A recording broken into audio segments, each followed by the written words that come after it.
Welcome to morning walk challenge it's the 5 AM club challenge. आज 3 दिन है मु उठिली कंसिस्टेंसी। जदि तुम सकाळे डेली उठिल रेगुलारली तो तुम भीतर कॉन्फिडेंस डेवलप हो मु किछि भी काम रेगुलारली करि परिबी बोली।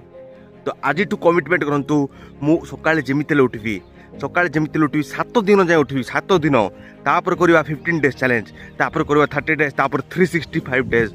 आम सकाळे उठिले आम बहुत काम हो आम देह भल रहा मन भल रहा ब्रेन रु भल भल केमिकल रिलीज हो जहाँकि आपन को मोटिवेशन दब काम करने आप दिन जाक एक्टिव रे एनर्जेटिक रे आप देखी लोक माने विश्वास करें एमती यंग केमी देखा जाऊँ आप यंग भी रे तो बहुत बहुत बहुत बेनिफिट हो आप गोल को भी अचीव करें बहुत टाइम मिल जाए आपको टाइम प्रोडक्टिविटी गेन हो।